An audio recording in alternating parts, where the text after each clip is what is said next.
Throughout the years, Mega Man X has been ultimately, besides the first two games, it seems like ever since they've been just kind of staggering. Like they don't know what to do in order to up the ante with the different mechanics that they have. And because of that, it's kind of made the X series what it is today, practically almost abandoned in terms of sequels, but it still has a pretty good fan base up and running and still kicking. So it's very clear compared to something like the classic contemporaries, where it feels like at least each game built itself on a foundation continually. It feels like the X series just does not have that type of quality.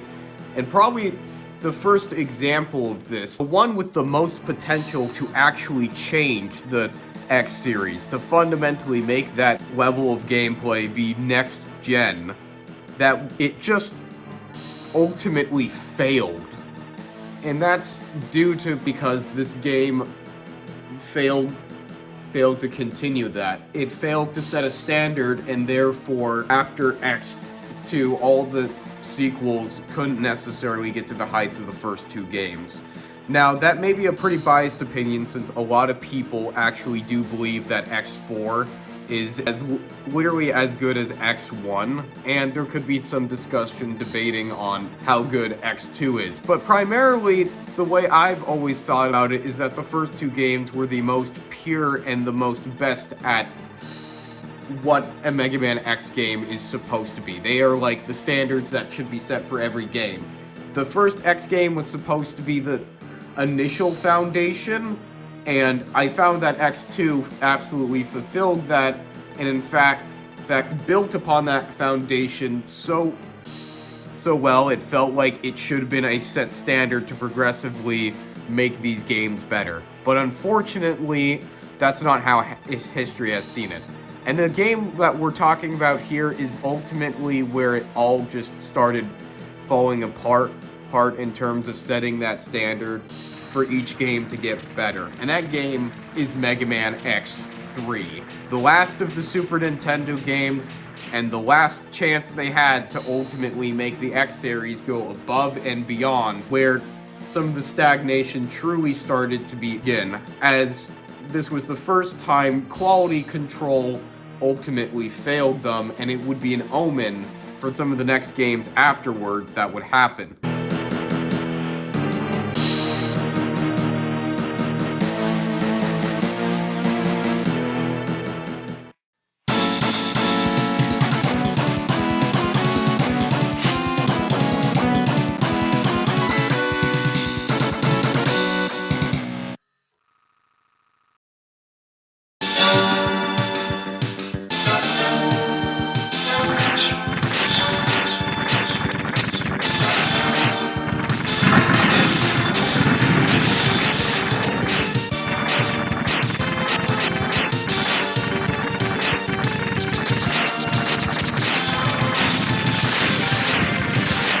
The opening stage.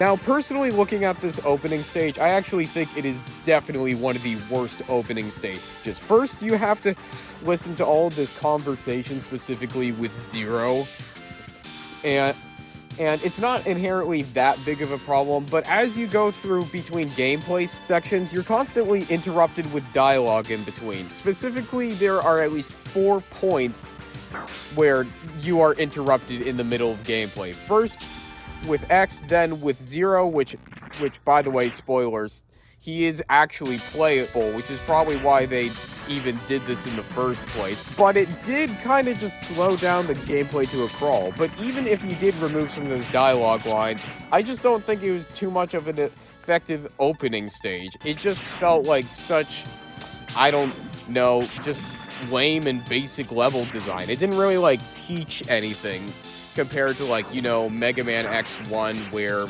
you understandably don't have any, like, dash abilities or whatever, since that was the first game. So, naturally, they were trying to transition you from being a classic Mega Man fan to the X series gameplay. And X2 as well certainly did a much better job with this, making it quicker, snappier, and more effective tutorials stage, there was no just dialogue in between to get in the way. You did what you needed to do throughout the stage, learning the gist of things at a pretty quick pace, especially since you already, like, played the previous game. It's probably a no-brainer, but it's just very quick and efficient in being able to teach the player what it needs to, and then it does a cutscene afterwards to explain things, which is how it should be done. X3 is just a very poor example of what you should not be doing. And obviously there are parts that do try to teach the player, like wall jumping and other mechanics, but I mean, it's just not done very effectively. Like, there's no sense that when these were made that they were actually going to be expected to be effective for the player to actually be taught how to do it correctly. That's probably because they realized that this Super Nintendo title is, well, a Super Nintendo title, and they were transitioning into 3D games.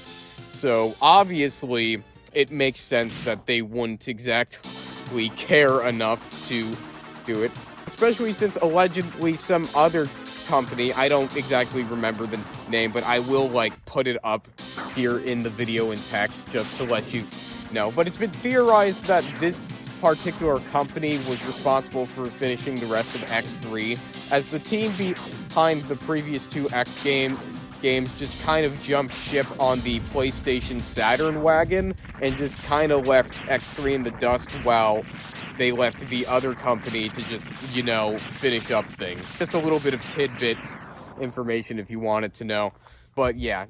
So then you're also faced with, like, a boss at the end, and it's, once again, really just underwhelming, and you just get some basic text, and that's when we move on. So, definitely not a great start to this game, and already it's showing signs of just stagnating or just being extremely behind expectations.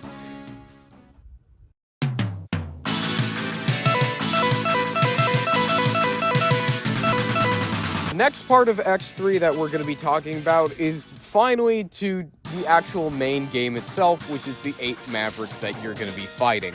Now, this game in particular is quite interesting, because on a first playthrough, it is definitely not going to be your day. Mostly because the level scaling of difficulty with this particular X title seems to go the opposite of most X games. I honestly don't think it's too far of a stretch to say that this game is way too hard at the beginning. Specifically with, like, the stages that you're given is just kind of pretty hard to grasp what you should be picking first. Because the first stage that is considered to be the best to start with may not even be something that you would have thought was the first stage, specifically being Blizzard Buffalo's stage. And that is traditionally what a lot of people use as your first one. So Blizzard Buffalo's stage just kind of feels jarring as a first one, as there's nothing particularly special to distinguish it other than it's an ice stage like Chill Penguin stage,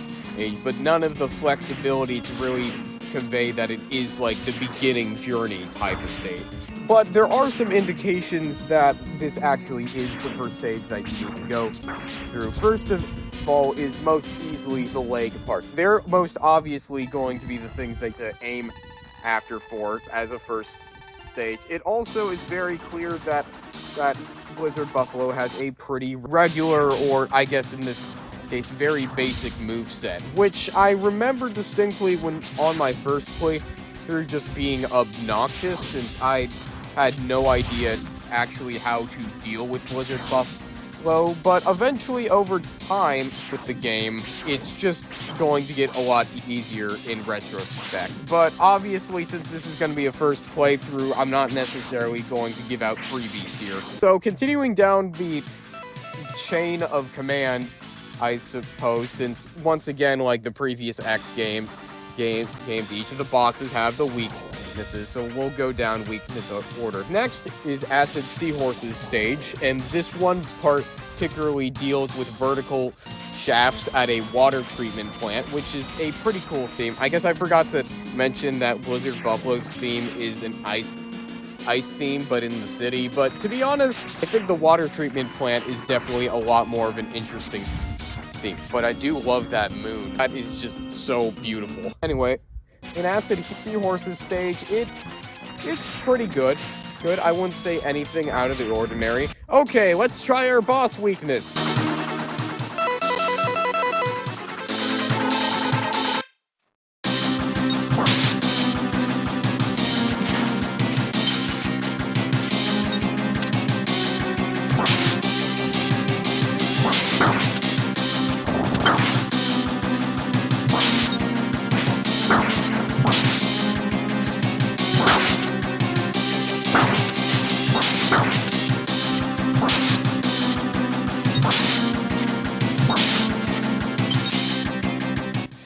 Oh, wow, that is... that is just, like, straight up sad. I'm sorry. Sorry, this is just... Oh my gosh, this is so bad. Yeah, if you thought Spark Mandrill Syndrome was pretty bad, well, this game also has that for basically every single boss. Wow. Wow. But, I mean, it's nothing new. X2 had this as well, so... I mean, you can't win them all. Besides, it's not even one of the bigger problems. After Acid Seahorse, you're meant to go to Tunnel Rhino stage. So it seems fairly good until...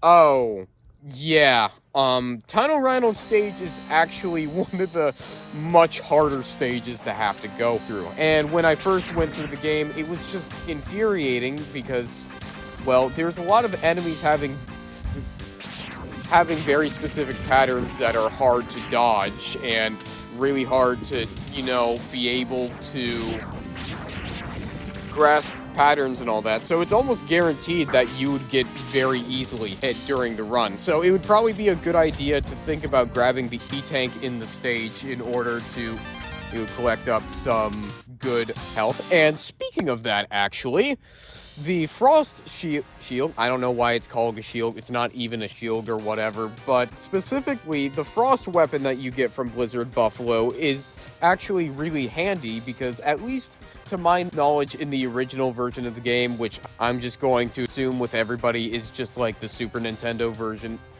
just so we're clear, meaning that you can easily farm health no matter how small or big it is on enemies. So it's going to be really useful when facing enemies, which I find to be very nice. Though I personally don't really use it too much. I just play the stages normally with just the Mega Buster for the most part. I do think that there is an inherent value in at least using this as like a first-time player, which is also another good reason why you should start with Blizzard Buffalo. Anyway, going through Tunnel Rhino stage after going through just so much just boring slog, tedious sort of areas and sections in the level, which, I mean, if you want to know, like, the epitome of what X3 is, like, I think Tunnel Rhino is a good explanation or expression of that idea of how X3 is, like, slow in general. But Tunnel Rhino himself is a little bit less of a pushover than Blizzard Buffalo. Although with the weakness, once again, it's like extremely trivial. So let's go on and move to the next Maverick stage, which in this case, looking at the weakness order, is Volt Catfish.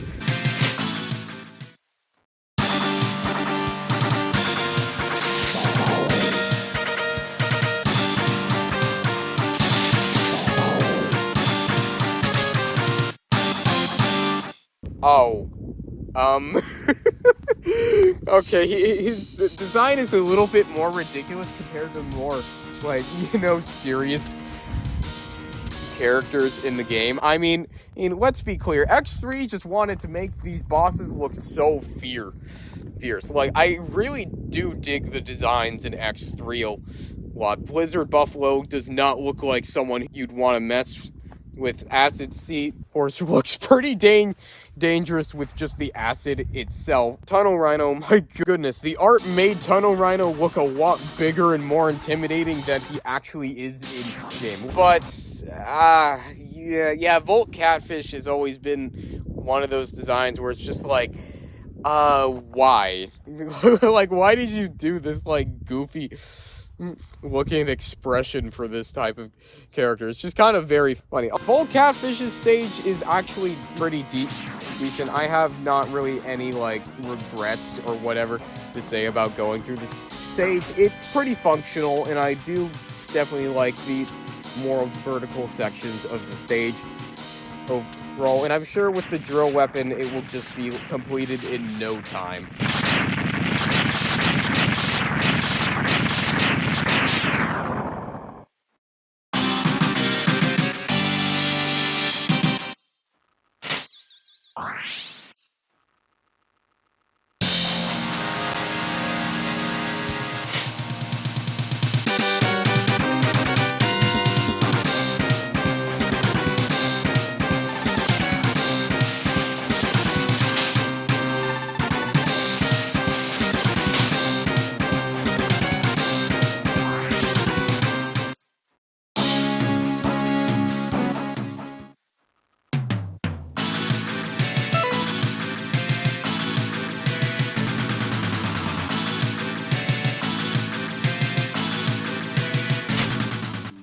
The next stage that we're going to go down, once again, through the weakness chain of the game, because everybody knows the weakness chain is just so fabulous.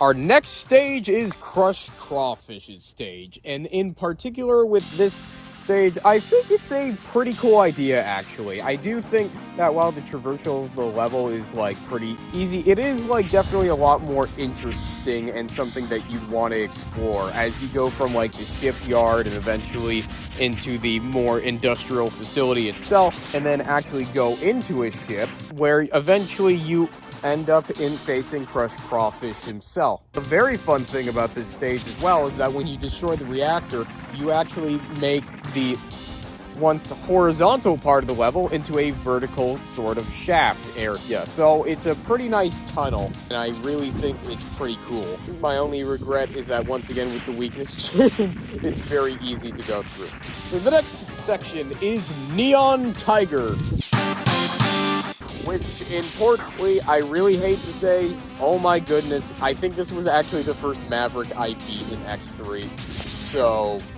yeah.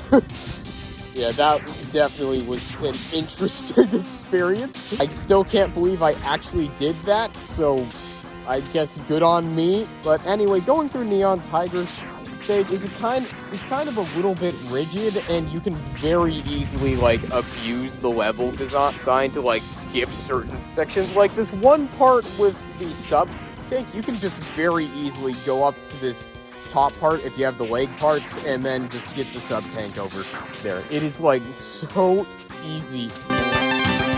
So unbelievably easy. I can't believe that they actually kept this in the game. But anyway, you'll probably be using the Tunnel Rhino weapon to get, like, the arm parts with the game, which, yeah, I'm going to be discussing that quite later because let's just say it's not quite as useful as X2's double charge shot. Going through the level, you got a mini-boss that you honestly think is going to take an eternity until eventually you actually do defeat him and he explodes, which another problem with the game is that it does explode and it takes way too long, which I do have a confession to make. The footage I'm using actually isn't like a pure SNES. It is definitely a modified ROM.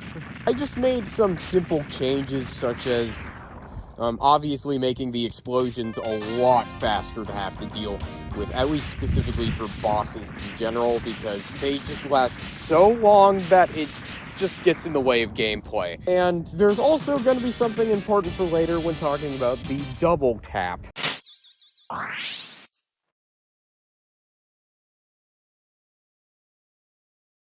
moving on. So our next Maverick boss that we're gonna have to face is Gravity Beetle, and I will admit I do really like this stage in general. I think that it has a very cool vibe to it, and I really do like it, although I do find it kind of questionable how they locked one of the heart tanks to literally, well, you have to beat the next Maverick stage in order to actually, you know, unlock this section, which is literally backwards from what we're doing. Yeah, that's going to be explained once we explore, like, the item game specifically. But in particular, what I can say about this is that, at the very most, it's a little weird. But anyway, Gravity Beetle himself is an absolute tank, and he hits like a truck. But with his weakness, once again, he's an utter buffoon. So he's not really going to be someone you're going to be concerned about too much. So let's move on to our last Maverick.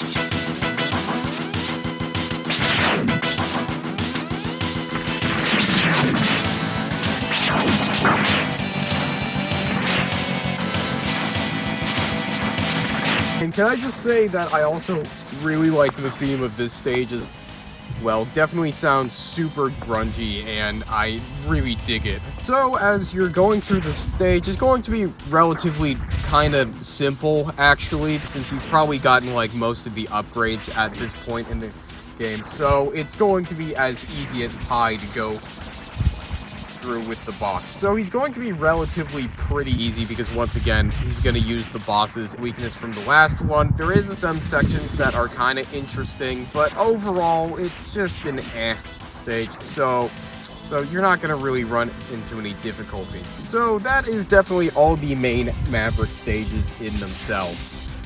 And overall, to be honest, they're not too impressive. Like, they're not something that are interesting to explore in terms of just like good level design and at least an interesting level structure. Like with Mega Man X1, you can clearly see that they were still kind of making the levels still close to traditional Mega Man rather than the more explorative layout of like X2, which was making the levels more about traversal rather than necessarily just strict level design. Like, the difference between, like, Spark Mandrill's stage and definitely a stage like Flame Stag is definitely very different and apparent.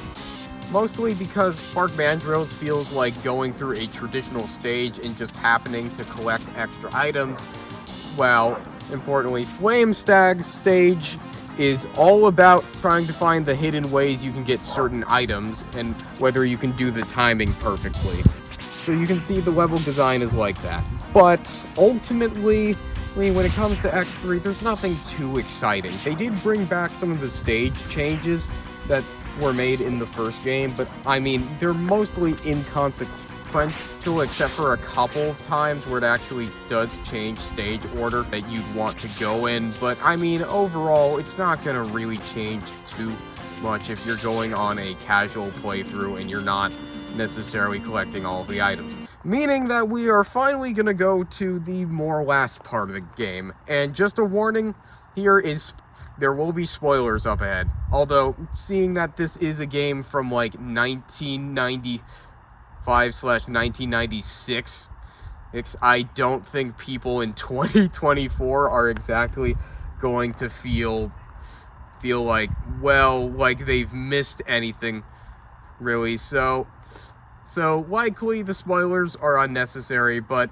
still, just in case you don't want to have spoilers, I'm gonna leave this blank for about like 5 or 3 seconds, so you can have time to prepare yourself, just in case you want to actually grab a copy of your game and start playing it. And then going back to the video.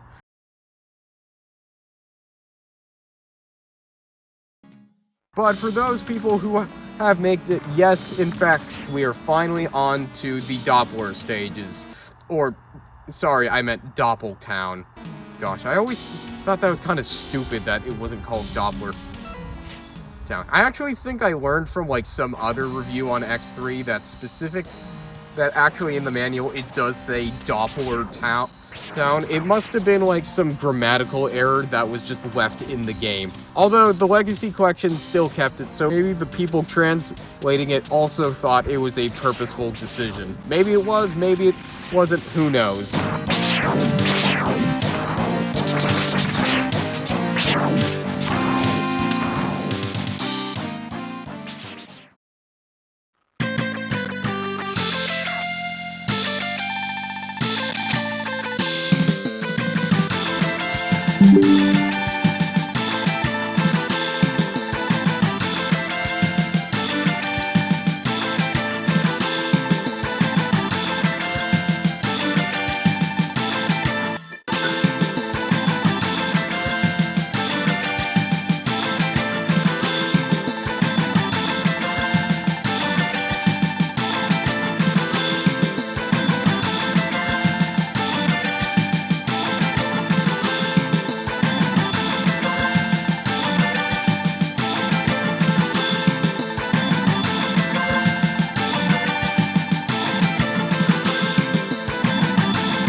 So, we're finally at the Doppler stages.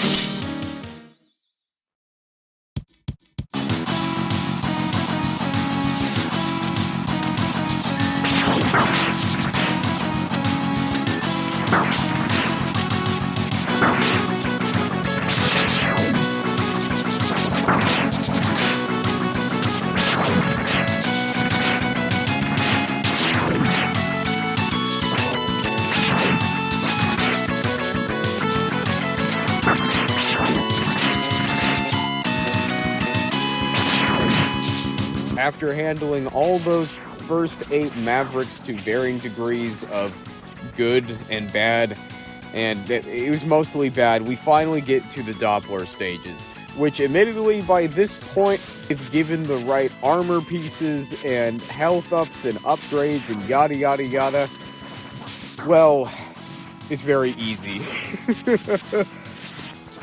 I mean, these stages are probably going to be pretty hard if you're doing like a armorless X run, which why would you even do that considering the fact that this game is pretty hard at the beginning and continues to be like relatively difficult, or mostly medium difficult as it goes through. But I mean, still, that would just sound like pain, which, yeah, who knows, maybe I will do something like that one day.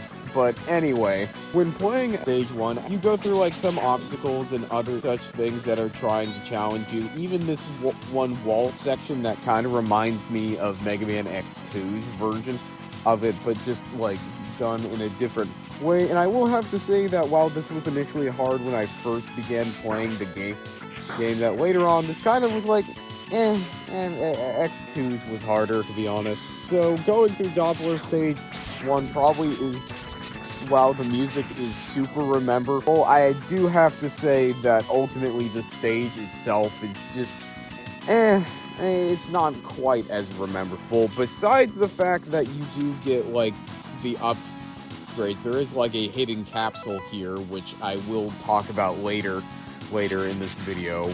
But ultimately, it was all right. Now, depending on what you actually did, which I think this would be a good time to bring up the different various pathways. I know I could probably talk about this later in the video, but I mean, this mostly just applies to the Doppler stages anyway, so I might as well say it. So Doppler stage 1 and 2, particularly can have different bosses based on how you defeated certain bosses earlier in the game. So there's these two guys that will meet you in certain stages after the first Doppler cutscene with Bit and Byte, and spoiler alert, yeah, Vile came back out of nowhere, which they call a Mysterious Maverick, which ultimately, I guess someone who hasn't played X1 is going to know that necessarily, but I mean, for us who played X1, it's just, you know, oh, it's Vile. But it is pretty cool that he did, and I really love the redesign, how they subtractively made him special by hunting out for him instead of necessarily made, you know, forced boss fight. That's the thing about Bit and Byte, is that they are kind of put into these doors, which the first boss you're gonna face is Bit, and it depends on whatever stage after the cutscene happens for you to fight. So Bit is going to be specifically going to be in some of the earlier stages, and Byte is gonna come later. But usually the pattern that I realized during the run is that they usually show up whenever you play the stage the first time, and then afterwards they come back in, like, I don't know, 2 or 3 times if you're having problems with the stage and you're revisiting it constantly. So it's kind of sort of a gamble a little bit if they arrive or not, but usually you will at least see them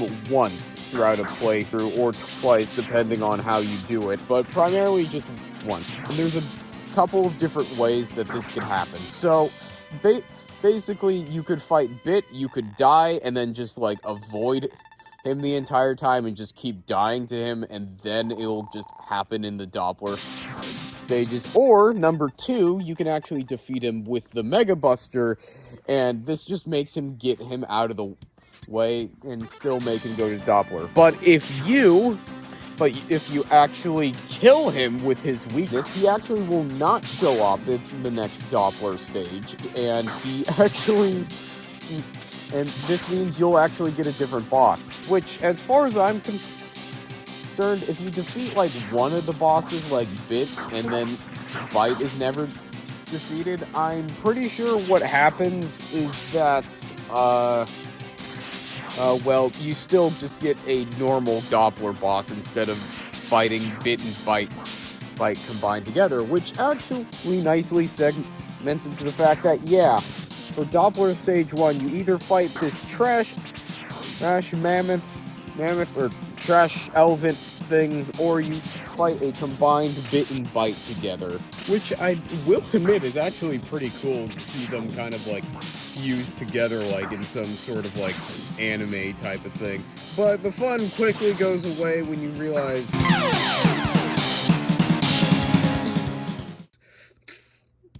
yeah, they're pretty stacked against you, like... like, this is mostly not fair. Even with this sort of run, I just kind of gave up and used the Ray Splasher, which is, of course, Neon Tiger's weapon. So if you don't see me using just the Mega Buster in some of these locations, that's because I was just too tired to actually want to face the boss correctly.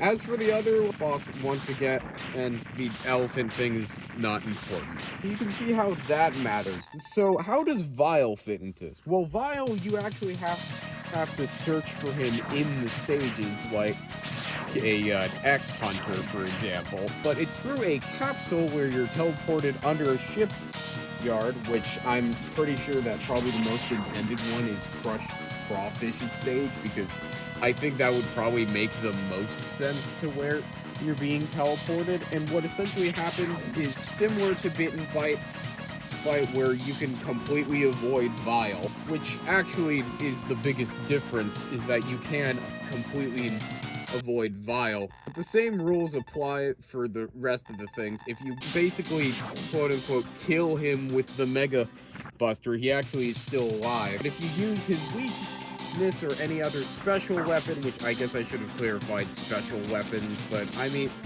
it will basically have the effect of actually permanently terminating him. So, Vile essentially can be changed for a couple things. importantly, Doppler Stage 2 is actually made easier if Vile stays alive, so if people want to have an easier time with that, they can go ahead and have fun.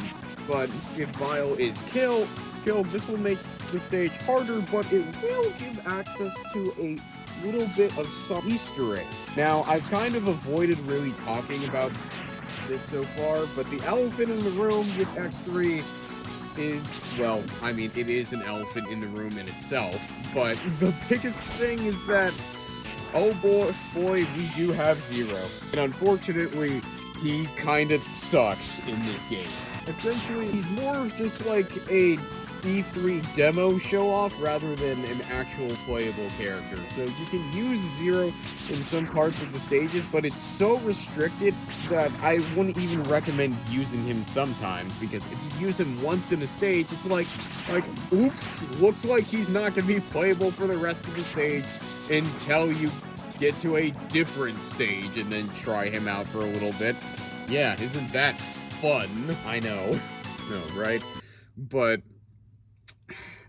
the one other thing is that he can't even face bosses, and yet he was made as a more beefier character with a full health bar, and probably would have been a fantastic choice for, like, newcomers. And the worst part about it is if you die once with him, you cannot use him in the game again. So let's say you screw up with him and you forgot to write down the proper password, you would have to go back to your previous passwords, or if you had no passwords whatsoever, you're basically screwed and you have to start everything again just so you can get Zero back, which I would not even recommend at that point, except that you would maybe want to do that because of this little secret that definitely makes the game less rigid and frustrating. And that primarily is the fact that Zero can actually go through one boss door to get to one boss who he can actually fight, only to actually get wrecked, get destroyed. But the difference is that you can actually get the secret item, the secret technique in this game, which is Zero's saber. I don't know what in the world happens when you pack the saber with, like, X, but that thing is packing heat. This freaking thing chews through bosses, and it makes the secret techniques of the last two games almost seem laughable in comparison to how easy it is. Because the techniques of the Hadouken and Shoryuken were primarily made just so you can't use it too much. They made it strict and rigid because these are one-hit knockout items. When they hit the target, they are definitely and most certainly completely dead. And however, with this Z-Saber, it takes so much damage out of it, and it doesn't even require any effort. You just need to hold the charge button a little longer than usual, that it makes it completely trivial for the rest of the game, making it just so much easier than it usually is. Which, I will admit, while the Easter egg is kind of well hidden, at the same time, it's so cryptic that no player would have ever guessed this back in 1995/1996. It just boggles the mind why they made these brain-aching decisions. I guess that's the one reason why they had Zero not fight any of the other mini-bosses, is just because they wanted this special event for them. But, I mean, wouldn't it have been a fantastic surprise if Zero, being an actual playable character to switch from like in Extreme and then some of the later X games like X7 and X8, wouldn't it be great of a surprise to know that, oh my gosh, you lost Zero, that's bad, but you get this wonderful secret item after playing as Zero, so you can shift to X. And you're compensated in that way because X is going to be very under-leveled since you've been upgrading Zero for the most part, so you're not entirely screwed out of the game. game. So I think that this is pretty good in terms of things. You can't do this, obviously, with Vile whatsoever. He kind of blocks this from ever happening, meaning that you can't actually use the saber on Vile at any point, which is crazy to think about. That you can't have the Z Saber and fight Vile. Now, I'm sure that there could be some, like, password shenanigans, but for the most part, I do not think that this is possible. Next, we get to Doppler Stage 3, which is basically a boss rush, and then beating Doppler himself, which is an absolute pushover of a boss, especially considering some of the other things that you have to face. And probably using the Z-Saber just also demonstrates just how horrendously overpowered it is, that it shreds through bosses. Although you're gonna have to be seeing a lot of explosion animations at this point. You can also use the boss weaknesses as well. That takes like quite a bit longer. You're gonna have to do that if you don't want it to be like too tedious. It's just mostly a formality, so it's not even that hard. But finally, we get to Doppler Stage 4, where I basically call it the sub-tank waiting around game. Essentially, this means you use the Frost Shield over and over again to get exactly the amount of sub-tank healing energy that you can get from your sub-tanks in general. So you just keep grinding away over and over with the amount that you get. X2 actually had a nice hidden secret that if you go into like Bubble Crab's stage, that you can actually get a bunch of like health. So if you need to get all your sub-tanks, it is just so convenient. I'm not gonna lie, it's super nice. However, with X3 doing the Frost Shield, it's kind of boring, which at first you can see in my footage here, I was trying to do it so I did the same enemy over and over again, but then I realized that you actually get more energy if you just simply hit the different enemies. So I decided to stay on the top path, continuously hurt enemies, and I progressively got more health. And let me just say that these weren't on the same take per se. That's a little bit of an omen of what's going to be with the final boss fight. But essentially, whether Zero is there or not, since that is a part of it, since basically Zero is out of the game, which the bad ending of the game is where you get to see another character other than Zero save the day. But I mean, for the most part, I actually like prefer what people say is the bad ending, despite the fact that you actually have to earn it and try to figure out, which is kind of funny when you think about it, that you're purposely trying to find a bad ending of the game, when most people would want to try to find the good ending. But anyway, we eventually face, surprise, surprise, Sigma. Yeah, he's back too. And basically, story-wise, this is explained through like Dr. Kane taking like the memory chips of the Mavericks and basically saying, "Oh my goodness, there's a body, this monstrous body that's not meant for Doppler, it's actually meant for Sigma." Basically, he doesn't say it out loud, but I mean, X and Zero basically kind of have their suspicions. Yeah, this is Sigma, we know the drill. Which at least I'll give the game the credit of basically saying, yeah, we know Sigma's the villain, let's just get on with the plot. But anyway, you first have Sigma's first form, and gosh, compared to like the previous encounters of Sigma, where like the first encounter in like X1 is that you have to stick close to the wall and that the music is really energetic. I do like that quite a bit more than this, and also X2's version where he was basically freaking Wolverine ready to shred you in addition to all these electrical sparks that he's throwing at you. So it was quite marvelous. But also number 2,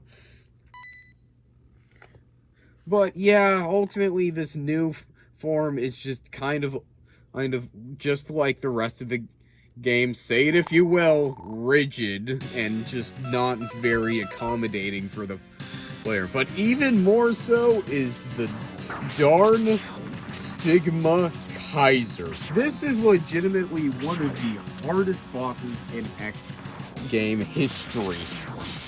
And I will commend it on this, even though it is terrible on the first playthrough, and it may still be frustrating in some ways when I was playing it. I still think that it is a very good challenge in terms of being the third game in the franchise. Like, you need to up the stakes where to the point where it actually feels definitively hard. So Kaiser Sigma, I will give credit to actually being a pretty hard boss. What I can't necessarily give credit to is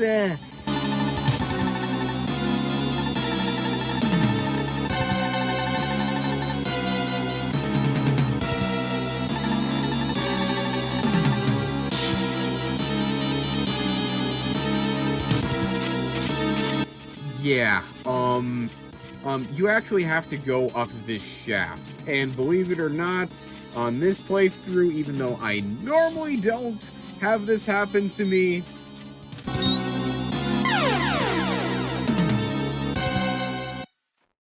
yep, I died because of that. And guess what? I had to redo all of that again. Had to do the sub-tanks, which is why you see there's two different methods to get them. Because, funnily enough, I actually had to retry it again. And which, gosh, that is so irritating that I have to do the whole thing again. But after being able to do that, Sigma corners you, and depending on which character you got, you either have Zero helping you, which is the quote-unquote good ending, and my more favorite version, Doppler, actually saving you using an antivirus to ultimately try to defeat you. I feel like that this is a much more appropriate ending, as it gives much more tense stakes, as you wouldn't have ever guessed that Doppler was still able to be alive and kicking enough to use an antivirus to destroy Sigma. And I think that is a lot cooler, because it means that in the end credits, it's just X himself just contemplating things, just wondering what's happening. And I do think that the ending theme is really emotionally driven. And to be honest, given X3's premise, I actually think it could be the best story in the X series of all time, even if it's not necessarily connecting too much to X5, as I still think that the game overall has such a cool and unique premise that it doesn't feel stale or dry as maybe some other games in the series would have. With the only other game story that I think would be at least second place is actually the next game in the series, which I'm eventually going to do at some point, and I definitely have my thoughts and opinions for that game. But for this one so far, I do think it has some merits overall. And the ending text is what? Hold on. Oh, nice. We got spoilers for the next entry of the series. Dude, what the heck? That is just so funny. I guess spoilers for 4 to 5 years later, my dude. Why would you do that for your game? Oh, come on. That's so lame. But anyway, so that's it for this section, but we got a couple more sections to do, so stay in tune for the review, as we're going to be talking about some of the items and other collectibles that you can get in the game, as well as some other cool secrets that you'll be able to find in X3.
My final thoughts are very simple, to be honest.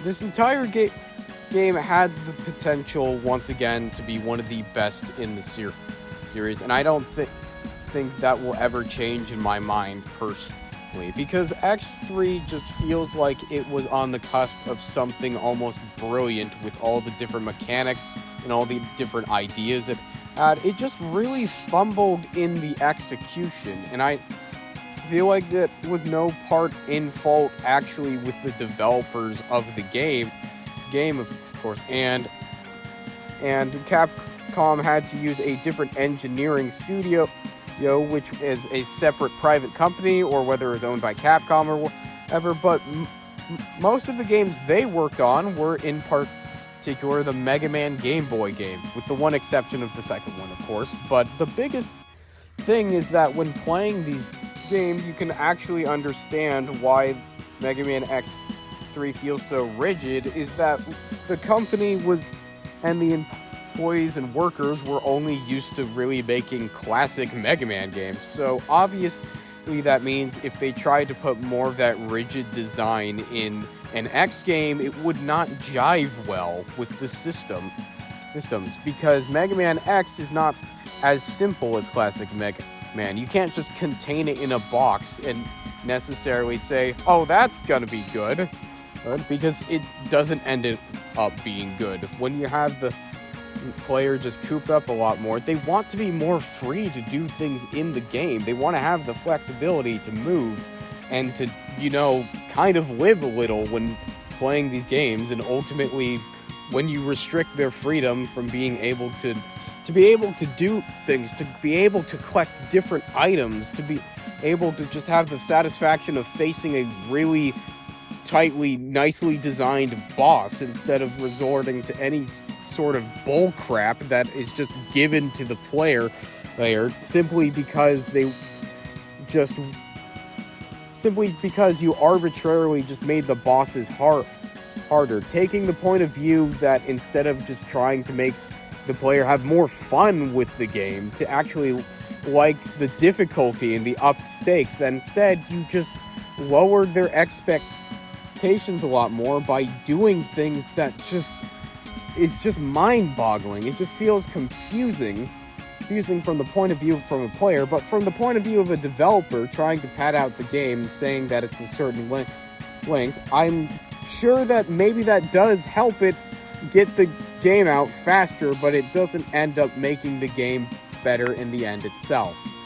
Now, that is mostly a conclusion of my thoughts, but the biggest thing about this, and the most important thing I want to say, is that going through with these different reviews, I want to try my best to paint the picture on not only just how I feel about the games and just my opinions, but also to just show you why, importantly, with the footage, I just feel this way about certain games. And as we go along, we will talk about praising the good games, as well as also the bad games when it comes to the X series.